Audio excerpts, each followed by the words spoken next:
அஸ்ஸலாமு அலைக்கும் வரஹ்மத்துல்லாஹி வபரகாத்துஹு. ஃப்ரெண்ட்ஸ், நம்ம இப்ராஹிம் அலைஹிஸ்ஸலாம் வாழ்க்கை வரலாற்றை பற்றி பார்த்துட்டு இருந்தோம். அதோட கண்டினியூஷன் இப்போ பார்க்கலாம். அதுக்கு முன்னாடி என் சேனலை சப்ஸ்கிரைப் பண்ணாதவங்க சப்ஸ்கிரைப் பண்ணுங்கள். அதே மாதிரி என் வீடியோவுக்கு லைக் போடுங்க. ஹாஜர் அலைஹிஸ்ஸலாம் அவர்கள் தனது குழந்தை தரையில் காலை அடித்து கொண்டு அழுவது பார்க்க பிடிக்காமல் சிறிது தூரம் நடந்தார்கள். பூமியில் தமக்கு மிக அண்மையில் உள்ள ஷாபா மலையை கண்டார்கள். அதன் மீது ஏறி நின்று கொண்டு மனிதர்கள் யாராவது கண்ணுக்கு தென்படுகிறார்களா நோட்டமிட்டபடி தன் பார்வையை பள்ளத்தில் நோக்கி செலுத்தினார்கள். எவரையும் அவர் காணவில்லை. ஆகவே ஷாபாவில் இருந்து இறங்கிவிட்டார்கள். இறுதியில் பள்ளத்தை அவர்கள் அடைந்த போது தன் மேலாங்கின் ஓரத்தை உயர்த்தி சிரமப்பட்டு ஓடும் ஒரு மனிதனை போன்று ஓடி சென்று பள்ளத்தாக்கை கடந்தார்கள். பிறகு மர்வா மலைகுண்டுக்கு வந்து அதன் மீது ஏறி நின்று யாராவது தென்படுகிறார்களா என்று நோட்டமிட்டார்கள். எவரையும் காணவில்லை. இவ்வாறே 7 முறைகள் செய்தார்கள்.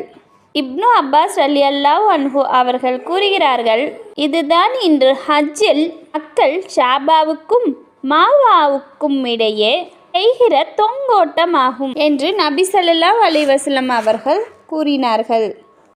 அதிசய கிணறு. பிறகு அவர்கள் மர்வாவின் மீது ஏறி நின்ற போது ஒரு குரலை கேட்டார்கள். உடனே சும்மா இரி என்று தமக்கே கூறிக்கொண்டார்கள். பிறகு காதை திட்டிக்கொண்டு கேட்டார்கள். அப்போதும் அதே போன்ற குரலை செவியுற்றார்கள்.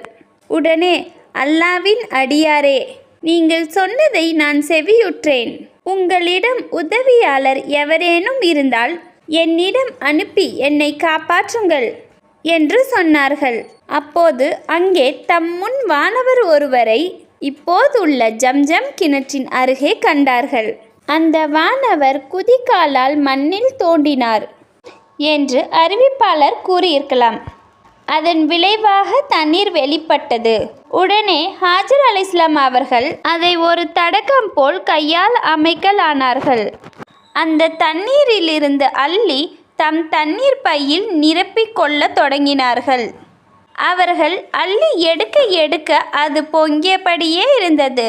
நபி ஸல்லல்லாஹு அலைஹி வஸல்லம் அவர்கள், அல்லாஹ் இஸ்மாயில் அலைஹிஸ்ஸலாம் அவர்களின் அன்றைக்கு கருணை புரிவாயாக.